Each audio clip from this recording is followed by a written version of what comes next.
right, so quick disclaimer. I'm gonna be a bit negative in this one.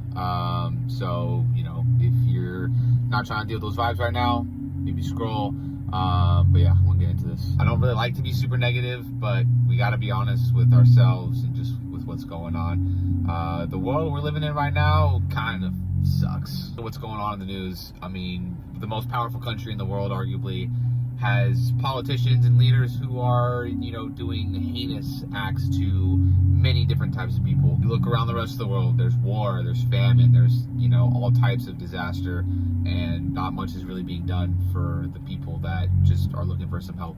The part about it is no matter how much you try to raise your voice, no matter how much you try to just civilly make a change and make a difference, it just feels like the powers that be always find a way to silence those people that want change for the better.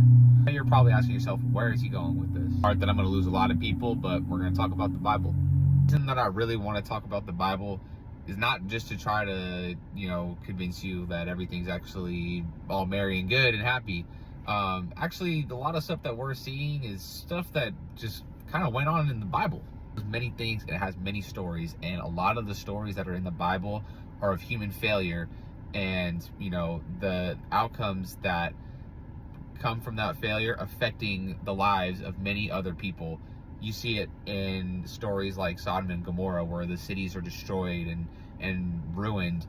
And that doesn't mean that everybody is inherently bad in those types of places, but when you have leaders that think they could do whatever they want, and people that just want to take advantage of others and think that there's no actions to their consequences, and not only that, but those actions aren't going to affect other people, well, there's your issue. Me, and you just want to find some peace, or you want to find some comfort in something that just feels good and I guess can relate to a lot of people, or just even to this world, I encourage you to try reading the gospel.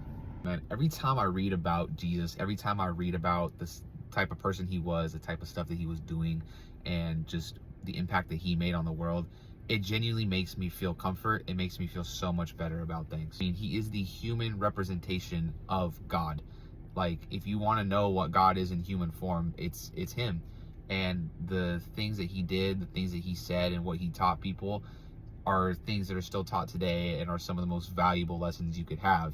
And ultimately, they're lessons that help you actually love one another and, bring people closer together, which is the complete opposite of what's going on in this world with our leaders, with our, politics, and with everything like that is just driving people insane and driving people to hate one another. Just read the gospel, give God a chance, and you'd be surprised what he might be able to teach you.